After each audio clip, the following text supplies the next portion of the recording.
우병우가 실시간 라이브처럼 압수수색 영장 당하는 거 보셨어요? 그때 SBS가 검찰 수사관을 따라가요. 법원에서 나오던 우병우의 핸드폰하고 자동차에 대한 압수수색을 해요. 그때 우병우 표정이 정말 재밌더만요. 됐어요. 저는 못 봤습니다. 아, 그 꼭 알아야 뉴스 나갔거든요. 아, 그러니까 그 뉴스는 들었는데 화면을 못 봤어요. 표정이 되게 황당하고 네. 무슨 압수수색이요? 굉장히 당황한 게 보여요. 법원에 나왔던 우병우 전 청와대 민정수석이 재판을 마치고 차에 오르려는 순간 뒤따라 나온 2명의 수사관이 우 전 수석을 덮칩니다. 그리고 우 전 수석에게 압수수색 영장을 꺼내들었습니다. 영장을 집행을 하려고 무슨 영장이죠? 네, 휴대폰과 그 차량에 대한 영장 집행을 지금 하려고 합니다. 휴대폰과 차량이요? 예. 서울중앙지검 국정원 수사팀이 우 전 수석의 휴대전화와 차량을 압수수색한 겁니다. 특히 우 전 수석이 현재 쓰고 있는 휴대전화를 확보했습니다. 그래서 우병우의 핸드폰하고 차량에 대한 압수수색을 했거든요. 우병우 지금 2번째 빠져나갔죠. 네. 3번째는 빠져나가기 힘들 거다. 검찰 입장에서는 같은 검찰도 우병우에 의해서 컨트롤되는 검찰이 있었고, 근데 그렇지 않은 쪽 검찰 입장에서는 가장 벼르는 인물 중에 하나가 우병우일 거예요. 그리고 우병우에 대한 구속영장이 청구될 것이냐 말 것이냐. 청구되면 이번에도 빠져나갈 수 있을 것이냐 말 것이냐 이런 건데, 여기서 이제 우리가 하나 알아둬야 할 게 하나 있어요. 지금 나오고 있는 뉴스들 중에 그 당시에 국정원 제2차장이 최윤수입니다. 최윤수는 우병우의 대학교 동기 동창이에요. 그래서 우병우에 의해서 사실상 국정원에 꽂혔다라고 보시면 됩니다. 국내정치 담당하는 파트이기도 했고. 근데 실제로 나온 보도들을 쭉 보면 추명호 국장이 우병우에게 직보했다 이런 거거든요.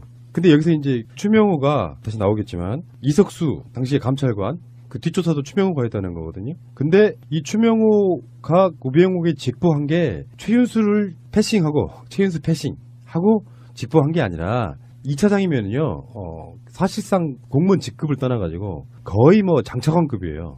이 사람이 우병우를 만나서 맨날 직보할 수는 없잖아요. 그러니까 자기 자신의 끈앞풀인 추명호를 통해가지고 우병우에게 그걸 직보하게 만들어줬던 게 아니냐 하는 이야기가 지금 있는 거예요. 검찰은 그런 쪽으로 수사를 하고 있는 거고요. 우병우가 그 최윤수 전 국가정보원 2차장하고 수시로 통화를 했다는 거잖아요. 이게 자신들의 휴대폰으로 직접 통화를 할 만큼 용기가 있어 보이는데 우리가 보기에는, 근데 당사자들은 우병우 입장에서는 통신영장 기각이 된 적이 있잖아요. 그러니까 자신이 있었던 것 같아요. 자기는 수사받지 않을 거라는.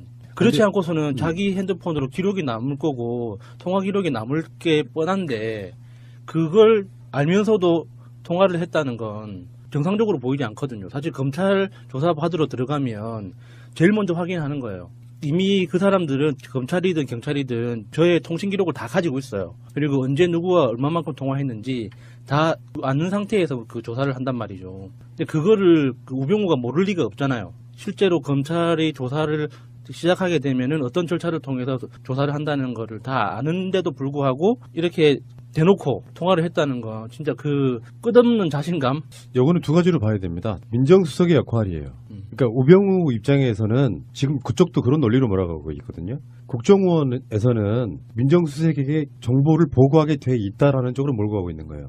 그러니까 우병우 입장에선 그게 불법성이 없다고 쉴드 치기 위한 용도로 쓰고 있는 거예요. 국정농단이 터지기 전에는 이런 일이 어떤 법적인 문제가 되겠어 생각했을 거고, 나중에는 쉴드는 다 그런 방식이에요. 추명호든 최윤수든 두 사람이 전부 다 국정원에서는 민정수석한테 정보를 올리게 돼 있다 이런 개념으로 갖고 오고 있는 거예요.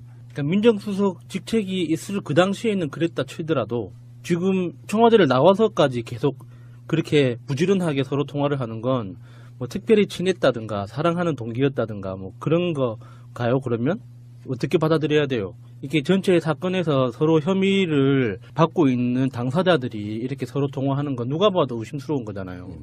그리고 우병우가 전화가 한 대였을 리가 없잖아요. 얼마 전에 국정원 변호사 자살했다고 발표된 변호사. 그 변호사도 투지폰이 2개, 스마트폰 하나였다고 하니까 우병우는 뭐 최소 5대라고 해도 놀랄 만한 일이 아닐 것 같아요. 재밌는 점은 최윤수 2차장의 와이프가 KBS 황수경 아나운서네요. 열린 음악회. 근데 이 우병우의 생각은 이래요. 페이스북에 우병우가 글을 쓰는데 압수수색 당하고 나서 바로 썼어요. 이렇게 썼네요. 오늘 휴대폰을 압수수색 당했습니다. 너무 갑작스럽게 압수를 당한 것이 황당했지만 어차피 죄가 없는 사람의 것을 압수수색해봐야 아무것도 나오지 않을 것이니 걱정이 없습니다. 다만 제 휴대폰에 자료를 조작하여 임의로 넣을 것이 걱정되는군요. 마치 태블릿 PC 조작처럼 말입니다. 요렇게 지금 생각을 하고 있어요. 근데 우병우 본인 계정 맞습니까? 네, 맞습니다. 이거는 우병우가 페이스북 활동을 안 하다가 이번 올해 2017년도에 들었으면서 자기에 관련된 사건이 벌어지면서 계속 여기에 페이스북에 자기의 생각을 올리고 있어요. 그래요? 내가 여러분들에게 항상 드리는 말씀인데 SNS는 인생의 낭비예요. SNS를 정말 딱 목적에만 쓰기가 굉장히 힘들어요. 어쩔 때는 SNS 중독 현상이 나타나고 네. 그러다 보면 꼭 무리수를 두게 돼서 요즘에 웬만한 그 설화들은 대부분 다 SNS를 통해서 나와요. SNS는 하지 마시기를 강력히 권해드려봐요. 이게 도움이 안 돼요, 본인한테. 저도 사업하는 친구들한테 그렇게 조언을 합니다. SNS를 하려면 좋은 말만 해라. 그 좋은 말 외에 다른 이야기는 절대 하지 말라고. 그런데 그 최윤수 2차장이 문체부의 블랙리스트를 직접 내리꽂았다. 청와대를 거치지 않고 직거래 무슨 뭐 인터넷 상거래도 아니고 그 국정원에서 2차장이 문체부에다가 청와대 거치지 않고 바로 블랙리스트를 했다. 그러니까 다들 알고 있었다는 뜻이죠. 당연히 그렇게 해도 된다는 걸 서로 암묵적으로 알고 있었다는 뜻밖에 안 되는 거죠.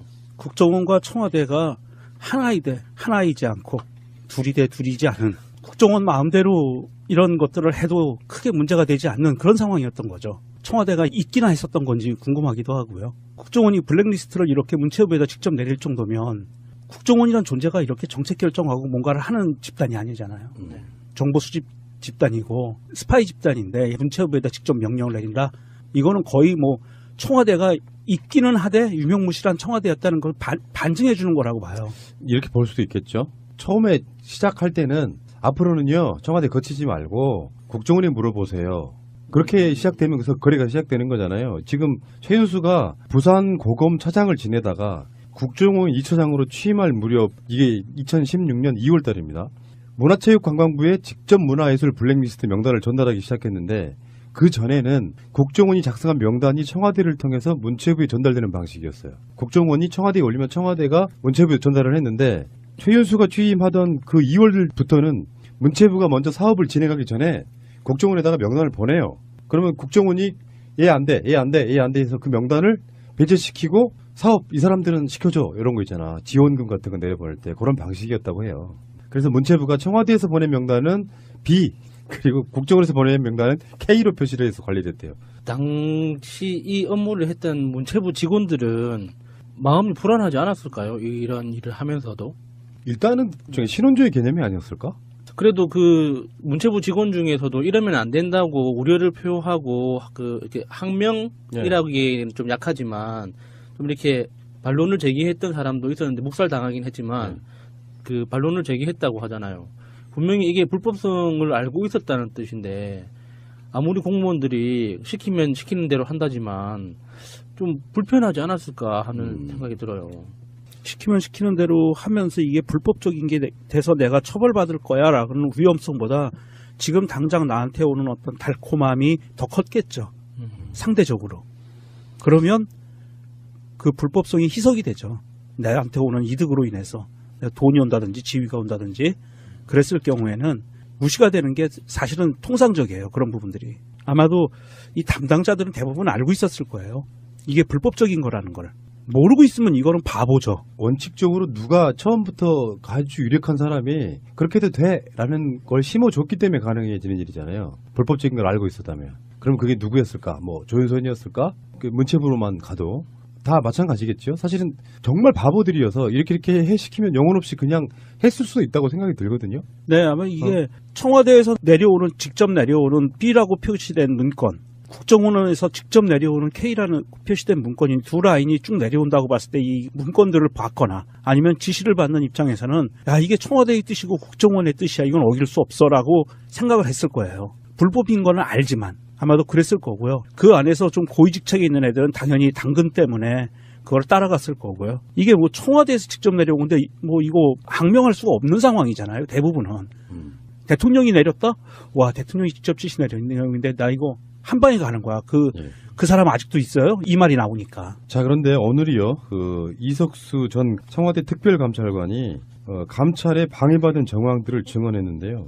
우병우 당시 수석이 감찰권을 남용했고 형사처벌을 압박했다 이렇게 정언했고요. 원래 이게 특별감찰관 개념이 어떤 쪽에 가까우냐면은 약간 공수처의 다른 버전에 가까운 개념이에요.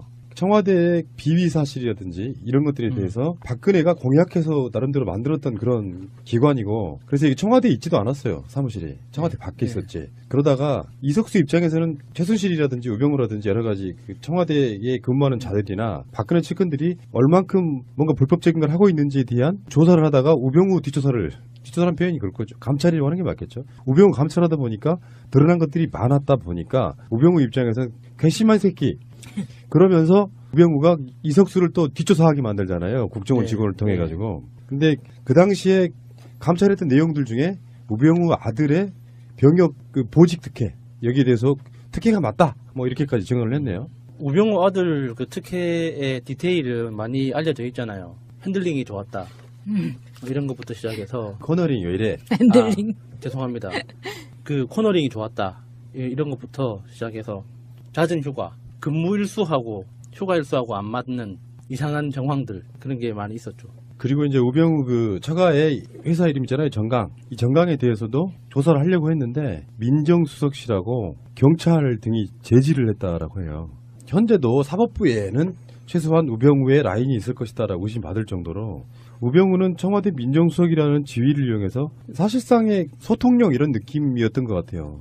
주요 정보기관, 국정원과 검찰, 경찰 이런 데를 다 사실상 장악하는 상태.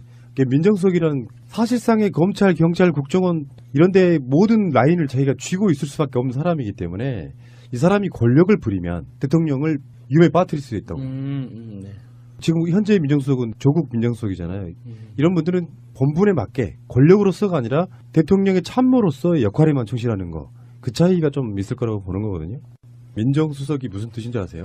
민심을 살피는 그런 뜻 아닌가요? 맞아요. 예. 그런 이유로 만들어졌어요. 예.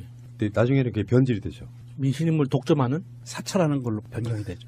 예, 그렇지. 사찰 같은 걸 포함하고 모든 사법 권력들을 다 모아주는 뭐 이런 정도. 사실은 민정수석이라는 개념이 정말 민심이 어떻게 들어가는지 그거랑 사법 권력을 장악하는 거하고 무슨 상관이 있을까 이런 생각도 좀 해봐요. 그래서 그 자리에는 보통 검사 출신들이 떡하니 앉아가지고, 그래서 검사 출신이 아닌 사람이 지금 현재 민정수석 하고 있는 것도 사실 이례적인 일이에요. 저번에 왜 이명박 쪽에서 다스 문제네 뭐네 얘기가 나오고 있을 때 가장 먼저 이명박이 찾은 인물이 누구냐면 이종찬이라고 이명박 때 민정수석했던 사람인데, 그런 사람들을 불러 모아가지고 그거 물어보는 거예요. 참여정부 때 비리는 없었냐? 그런 거예요. 우병우 같은 자들, 그러니까 출세 지향적인 자들은 자기의 안위를 위해서도 특별감찰관이 감찰하고 그러면 그 사람을 또 뒷조사해버려. 놀라운 일이죠, 사실 알고 보면. 예. 우병우가 지킬 게 많아서 점점 더 그러는 것 같은 게, 아까 말씀하신 정강 같은 경우에는 우병우와 가족들이 포함된 가족 회사잖아요. 그래서 그 회사에 대한 횡령 때문에도 잡혀져 있는 게 많았는데, 원래 처가의 회사, 그 삼남개발이라는 회사가 기흥에 있는 기흥 컨트리클럽을 소유하고 있는 곳이잖아요. 그곳이 기업인들 사이에서는 정말 프리미엄급으로 비싼 그린피를 내는 골프장이라고 해요. 우리나라에서 가장 비싸다는 골프장에 속하는 거죠, 이 회사가. 네, 이 회사 자체가. 그런데 이것도 지켜야 되고 저것도 지켜야 되는 우병우 입장에서는 이렇게 갈 수밖에 없는 거죠, 지금. 그러니까 정몽준 등 재벌 출신들을 제외하고는요, 역대 공직자 중에 가장 재산이 많은 사람이 우병우예요. 그러니까 반대로 말하면 그게 뭐가 아쉽겠냐 하지만 반대로 말하면 지킬 것도 많은 거죠. 그러니까 우병우가 원래 우병우 집안 자체가 돈이 많아서 이렇게 내 거였다면 상관없죠. 조금 뜯기더라도 여기까지만 이게 뜯기고 팔 한쪽 내주고 나머지는 몸통을 가져가자 이렇게 할 수가 있는데, 사실 일종의 대릴사회잖아요. 네. 어린 나이에 사법고시 합격해서 일찍 출세 가도를 달렸기 때문에 장인어른 눈에 띄어가지고 이 발탁된 사회잖아요. 그러니까 자기 임무를 해야 되는 거죠. 남자로서의 어떤 좀 씁쓸함 같은 것도 느껴져요. 이렇게 고단한 삶을 살고 있는 사람, 한 번도 자기 인생을 살지 못하는 그런 느낌도 있어요. 우병우의 국정농단의 핵심은 막 빠져나갔지만 자기 자신의 장모와 최순실과의 친분관계. 우병우는 노무현 대통령 수사하는 라인 중에 하나였었고, 그래서 이제 그런 얘기를 했냐 안 했냐도 지만 당신은 지금부터는 전직 대통령이 아닙니다 뭐 했다는 게 우병우의 말이라고 알려져 있잖아요. 그러다가 뭐 사법고시도 막 소년급제할 정도로 빨리 합격하고 그러면서 가장 동기 중에 빠르게 치고 나갔던 사람인데, 근데 노무현 대통령이 돌아가심으로써 사실 우병우의 출세 가도에 빨간불이 켜져요. 그러니까 가장 먼저 검사장을 달 인물로 인식이 되어 왔지만 검사장을 못 달고 다른 동기들한테 추월당해버려요. 그러니까 검찰을 그만두고 나서 변호사를 잠깐 하죠. 한 1년 정도. 예. 그 사이에 우리 재산 지켜주려고 대릴 사이로 데려왔던 저 사위가 우리 사이가 저럴 사람이 아닌데. 50도 되기 전에 검찰을 나와버렸어. 네. 이런 낭패가 있나 네. 했는데 봤더니 박근혜의 최측근 중에 한 명인 최순실을 김장자가 알게 된 놀라운 뭐가 발견되는 거잖아요. 그렇다 보니까 김영한 수석 대 김기춘 비서실장 대 민정수석실로 우병우가 가게 되죠. 네. 그리고 나서 무슨 이유인지 모르지만 김영한 수석은 그만두고 나중에 뭐 돌아가셨고요. 그 자리를 바로 우병우가 꿰차는 우리나라 최고의 권력 실세, 숨어있는 최고의 권력 실세. 출세하고 싶은 자들은 다 나한테 와라. 검찰이든 경찰이든 뭐 국정원이든 어디든 간에 뭐 그런 겁니다. 잠시 후에 다시 오겠습니다. TBS 구호고쇼 백반토론.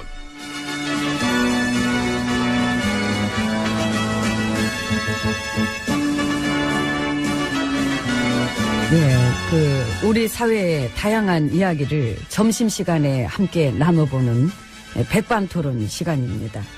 저는 GH입니다. 저는 MB입니다. 비자금 얘기 또 나왔던데. 나왔겠지 뭐. 그 단서 나왔으면은 재수사 들어가야지. 무슨 힘들게 왜 그래 입 아프게 하지만 안 해도 돼. 해야지. 아니 뭐 하던가 그럼. 어디 뭐 믿는 구석 있어요? 내 믿는 거? 예. 내 자신. 저런. MB는 힘이 세다. 그래서 그래서 나는 이 위기에서 나갈 것이다. 나갈 것이다. 안에 계시죠? 예. 나는 나갈 것이다.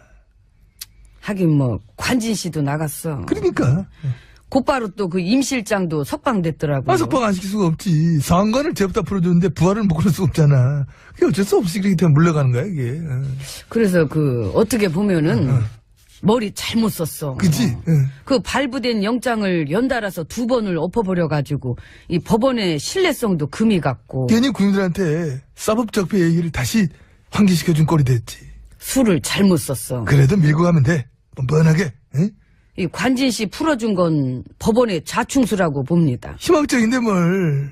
좋아 나는. 참 혐의가 댓글 공장만 있는 건 아니세요. 아니긴 하지. 응. 그거 풀려났다고 끝나나? 당장 비자금 문제도 있고. 응? 정치보복입니다. 응? 아직 제대로 까보지 않은 게 얼마나 많은데요. 물론 뭐 내가 좀 많긴 한데. 많으시죠 혐의가. 혐의 부자. 혐의 부자. 나 어렸을 때부터 그래 난 부자가 되고 싶었다. 되셨잖아요. 계좌도 많고. 고맙습니다. 그 심지어 혐의도 많고. 널린 게 혐의야. 그러니까. 아 이놈의 혐의. 나만 돌아 아주 그냥. 몇 개 좀 드릴까? 내가 맡고 있는 저 혐의 중에서 싼 게 어떻게 몇 개 하나 갖다 드릴까? 맛 좀 보실래 혐의 좀? 응? 내 혐의도 썩어나요. 아 맞다. 차고 넘쳐 아주 혐의가. 혐의 공주. 혐의 갑부. 땡큐. 감사합니다. 근데 우리가 이렇게 혐의가 이토록 참 많은 것은 어느 날 갑자기 뚝 떨어진 게 아닙니다.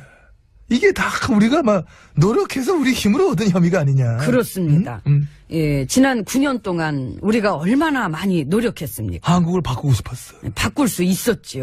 아까워 진짜 생각만 해도 참 진짜. 그러니까 에휴. 그렇게 아유 주먹을 이렇게 책상을 쳐. 예? 아니 뭐 감정 이별이 되시는 거야 이렇게?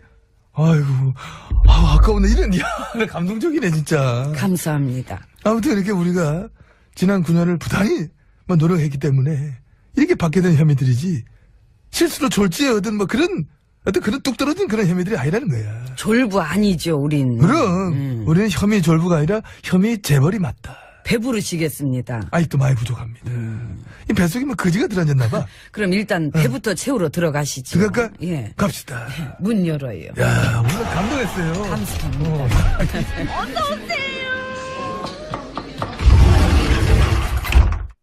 예, 안으로 들어왔습니다. 그 사회적 참사법 통과됐더라. 아, 예. 세월호 특별법 예, 통과가 됐군요. 됐습니다. 그 우리 일야당 식구들은 반대 45명. 아하, 역시 너무 웃기지 않아? 너무 웃기다. 아 불과 그제까지 말이야 6월 그 은폐 뭐 충격이다 할 말을 잃었다 어쩌고 하면서 참사 유족 위로하는 척하더니 인간적인 도리가 어쩌고. 그러니까 그런 얘기를 방금 전에 코앞에서 해놓고 딱 돌아서는 참사 특별법 반대하고 있는 거 좀 봐봐. 애당초 그 말이나 하지 말든가. 세월호에 쎄자도 꺼낼 적이 없는 사람들이 괜히 꺼내가지고 썰레발 쳤다가 여전히 또 돌아서 뒤통수 치잖아. 엄청나 진짜. 막장이에요. 망하는 것 같아. 망할만 하지요. 당이 암만 봐도 정상이 아니야. 참 그래서 걱정입니다. 요즘엔 당내 브레인들이 하나도 없는 것 같지 않아? 진짜로 머리 똑똑한 애들이면은 거기 붙어있기 힘들 수 있지요. 아, 그런 판단, 그렇구나. 이건 무슨 전략도 없고 맨 그냥 막말로만 돌려막기 하고 있으니까. 막말 돌려막기. 막말 깡. 깡은 있잖아, 그래도. 이 깡만 믿고 까불다가 다치면 크게 다쳐요. 그냥 죽을 순 없잖아. 까불어 보기라도 해야지. 그 사실 상식적으로 생각을 좀 해봅시다. 이 나라의 근간을 흔들고 헌정 질서를 유린한 9년 집권 세력한텐 이 선택권이 딱 두 가지밖에 없어요. 뭔데? 내려놓고 집에 갈래 아니면 벌 받을래. 아, 딱 그거지 뭐. 그래도 그 두 가지 선택밖에 없구나. 그게 일반적인 그 상식이죠. 그게? 예. 나라를 말아먹은 세력들한테는 선택 폭이 원래 좁아요. 그러니까 벌 받을래, 집에 갈래? 그렇죠. 은근 선택력 있다. 그렇다니까. 근데 벌도 안 받고, 집에도 안 가고, 아직도 살아남았어? 막말 돌려막기나 하고. 반성은 뭐 뒤털만큼도 없이 여전히 막 농락하고 희롱하면서 나란 일에 방해만 되고 있다. 응? 참 보면은 진짜 상식적으로 말도 안 되는 얘기죠. 그건 정 상식적으로 말도 안 되는 얘기죠. 옛날 같았으면 길거리는 못 댕겨? 돌 날라왔어. 아유, 그렇죠. 야, 이제 나라 마음으로 간다. 얼레리 껄레리 막 하면서 막 하고. 얼레리 껄레리 껄레리 말아먹고 배째래요. 얼레리 껄레리 나도 껌네 야, 이 원래 있는 노래야? 요즘에 잘 맞아. 하여튼 이런 식으로. 그래서 좋네. 그들에게는 참 더욱더 어떤 국민들의 격렬한 조롱이 필요한 시점이다. 조롱은 권리인 것입니다. 욕 먹을 일을 하고도 반성이 없는 이유는 욕을 덜 먹기 때문이다. 부역자들을 향한 아낌없는 야유와 비난을 멈추지 말아야 합니다. 그래서 나라 말아먹었다 아주 아작이라는구나. 그 뒤가 이렇구나. 이러한 썰레를 만들어 놔야 다시는 이 나라 말아먹는 세력들이 기승을 부리지 못할 것이다. 응? 우리 두 사람뿐만 아니라 9년 집권 세력들에게도 끊임없는 욕설 부탁합니다. 국민 무서워서 기절하는 부역자들 져보고 싶습니다. 응? 자, 그런 의미로 다 같이 욕 준비하시고, 자, 들이마시고, 아이고, 참, 이게 욕하세요! 잠깐만, 이거 지금 할욕 많은데, 왜? 이 노래 나올 시간이네. 아, 그래? 그럼 노래 틀어놓고 우리 하자. 아, 그러면 되겠네. 네, 자. 일단 소개는 하세요. 소개 뭐 이따 해도 되니까. 아, 그런가? 잠깐, 시작. 자, 예련. 예.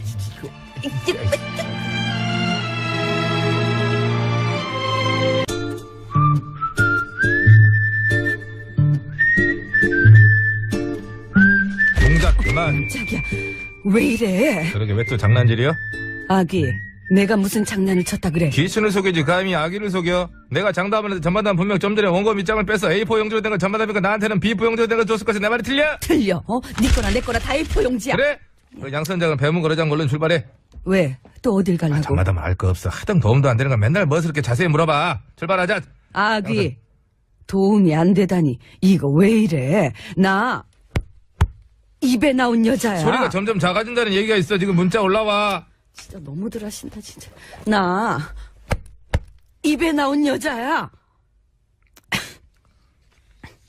어딜 갈 건데? 그게 잘 들어. 인천의 한 어린이집 보육교사가 2살 배기 애를 학대했다잖아. 어? 학대? 그래, 가만히 앉아있는 애를 발로 막 밀치고 밥 먹고 있으면 반찬 뺏어가지고 다른 애한테 줘버리고 막 그랬다는 것이여. 세상에, 아무리 자기 자식 아니라도 그렇지 어떻게 애한테 그딴 짓을 해? 말이. 그래서 내가 가서 그 인간 대먹지 않은 인성의 밑장을 확 다 빼버리려니까 사람 만들어 놔보려니까 양선장 뭐다고 했나 빨리 출발하지 않고 문 걸어 잠궈. 뭐? 당황했구나. 포구보다 낫겠지. 밑장만 빼가지고 되겠어? 그럼 뭘 또 어쩌게. 죽이자. 이 사람이 어째 그렇게 살벌해? 그럴 기까지는 아니지. 아니 죽이자한테 알리자고. 아, 죽이자. 그래. 아, 한 번 물면은 절대로 안 놓는다는 그 죽이자. 죽이자. 근데 죽이자는 지금 다스 주인 무느라 바쁘다니까. 이런 것까지 물 시간이 없어. 걱정 마, 아기. 내가 부탁하면 물어줄 거야. 잠깐 있어봐. 전화 좀 걸고.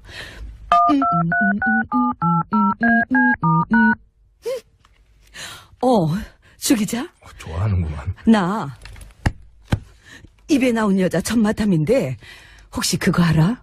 인천에 어떤 어린이집 보육 교사가 2살밖에 안 된 애를 발로 밀치고 반찬을 뺏고 그랬다는 그... 안 돼. 알아. 주 기자가 벌써 물었다고. 근데 뭐? 세상에. 이럴 수가. 왜, 뭐 때문에, 왜? 글쎄, 주 기자 말이. 그 보육교사가 지난 9월과 10월 2달 사이에만 자그마치 32차례나 애를 그렇게 학대해왔대. 무엇이요? 그 인간 진짜로 안 되겠구만. 세상에. 다들 동작 그만! 내가 직접 가서 아주 본때를 보여주려니까 양 선장은 빨리 배 출발시키고 전마담 얼른 CD 밑장 빼서 노래 들어! 무슨 밑장을 빼라는 거야? 뺐네? 뭔가 이거야. 양 선장이 뺐네. 청춘을 붙잡고 싶었어. 세워라, 청춘아. 강민. 열린 음악회. 근데 이 우병우의 생각은 이래요. 페이스북에 우병우가 글을 쓰는데 압수수색 당하고 나서 바로 썼어요. 이렇게 썼네요. 오늘 휴대폰을 압수수색 당했습니다. 너무 갑작스럽게 압수를 당한 것이 황당했지만 어차피 죄가 없는 사람의 것을 압수수색해봐야 아무것도 나오지 않을 것이니 걱정이 없습니다.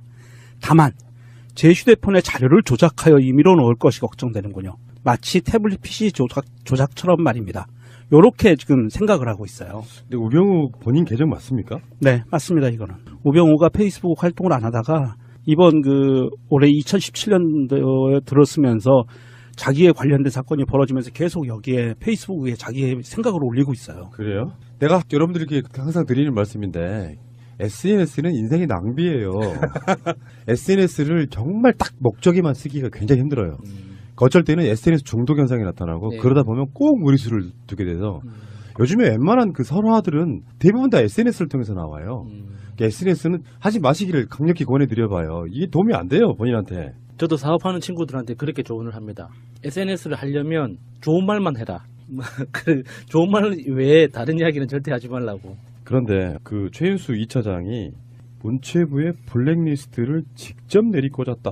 청와대를 거치지 않고 직거래 무슨 뭐 인터넷 상거래도 아니고 그러니까 국정원에서 2차장이 문체부에다가 청와대 거치지 않고 바로 블랙리스트를 했다. 그러니까 다들 알고 있었다는 뜻이죠. 그런 상태에서 그 조사를 한단 말이죠. 근데 그거를 우병우가 모를 리가 없잖아요. 실제로 검찰이 조사를 시작하게 되면은 어떤 절차를 통해서 조사를 한다는 거를 다 아는데도 불구하고 이렇게 대놓고 통화를 했다는 거 진짜 그 끝없는 자신감. 요거는 두 가지로 봐야 됩니다. 민정수석의 역할이에요. 그러니까 우병우 입장에서는 지금 그쪽도 그런 논리로 몰아가고 있거든요. 국정원에서는 민정수석에게 정보를 보고하게 돼 있다라는 쪽으로 몰고 가고 있는 거예요. 그러니까 우병우 입장에선 그게 불법성이 없다고 쉴드 치기 위한 용도로 쓰고 있는 거예요. 국정농단이 터지기 전에는 이런 일이 어떤 법적인 문제가 되겠어 생각했을 거고 나중에는 쉴드는 다 그런 방식이에요. 추명호든 최윤수든 두 사람이 전부 다 국정원에서는 민정수석한테 정보를 올리게 돼 있다 이런 개념으로 갖고 오고 있는 거예요. 그러니까 민정수석 직책이 있을 그 당시에는 그랬다 치더라도 지금 청와대를 나와서까지 계속 그렇게 부지런하게 서로 통화를 하는 건 뭐 특별히 친했다든가 사랑하는 동기였다든가 뭐 그런 거가요? 그러면 어떻게 받아들여야 돼요? 이게 전체 사건에서 서로 혐의를 받고 있는 당사자들이 이렇게 서로 통화하는 건 누가 봐도 의심스러운 거잖아요.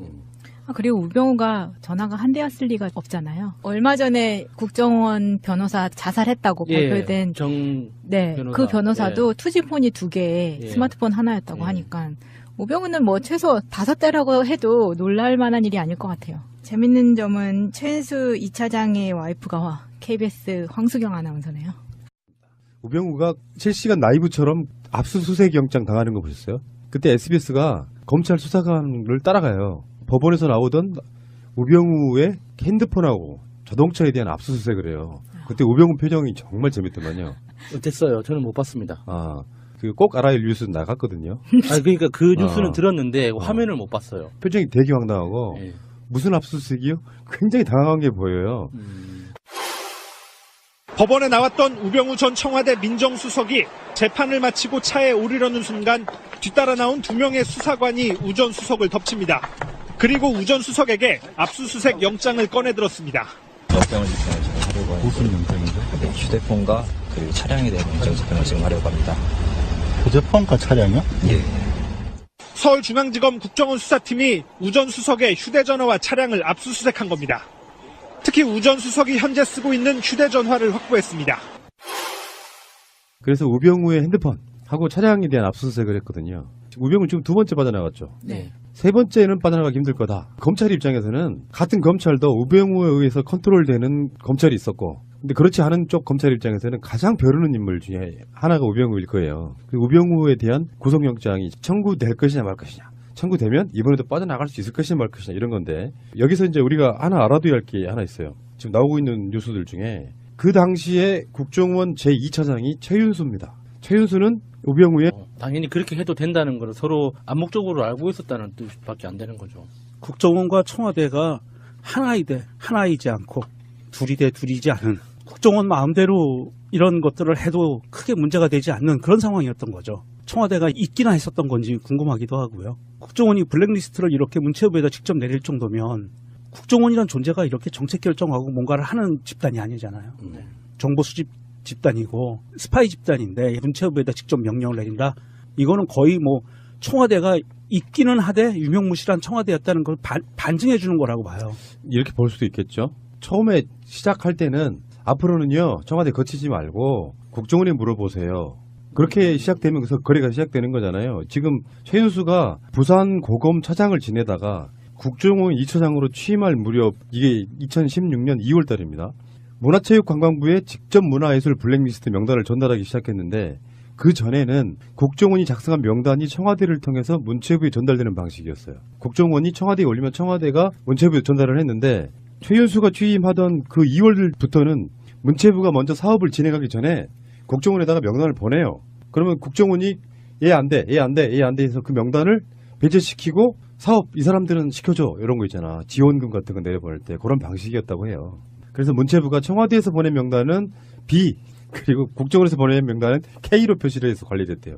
당시 이 업무를 했던 문체부 직원의 대학교 동기 동창이에요. 그래서 우병우에 의해서 사실상 국정원에 꽂혔다라고 보시면 됩니다. 국내정치 담당하는 파트이기도 했고. 근데 실제로 나온 보도들을 쭉 보면 추명호 국장이 우병우에게 직보했다 이런 거거든요. 근데 여기서 이제 추명호가 다시 나오겠지만 이석수 당시의 감찰관 그 뒷조사도 추명호가 했다는 거거든요. 근데 이 추명호가 우병우에게 직보한 게 최윤수를 최윤수 패싱하고 직보한 게 아니라 2차장이면요, 사실상 공무원 직급을 떠나가지고 거의 뭐 장차관급이에요. 이 사람이 우병우를 만나서 맨날 직보할 수는 없잖아요. 그러니까 자기 자신의 끈앞풀인 추명호를 통해 가지고 우병우에게 그걸 직보하게 만들어줬던 게 아니냐 하는 이야기가 지금 있는 거예요. 검찰은 그런 쪽으로 수사를 하고 있는 거고요. 우병우가 그 최윤수 전 국가정보원 2차장하고 수시로 통화를 했다는 거잖아요. 이게 자신들의 휴대폰으로 직접 통화를 할 만큼 용기가 있어 보이는데 우리가 보기에는, 근데 당사자들은 우병우 입장에서는 통신영장 기각이 된 적이 있잖아요. 그러니까 자신이 있었던 것 같아요. 자기는 수사받지 않을 거라는. 그렇지 않고서는 자기 핸드폰으로 기록이 남을 거고 통화 기록이 남을 게 뻔한데 그걸 알면서도 통화를 했다는 건 정상적으로 보이지 않거든요. 사실 검찰 조사 받으러 들어가면 제일 먼저 확인하는 거예요. 이미 그 사람들은 검찰이든 경찰이든 저의 통신 기록을 다 가지고 있어요. 그리고 언제 누구와 얼마만큼 통화했는지 다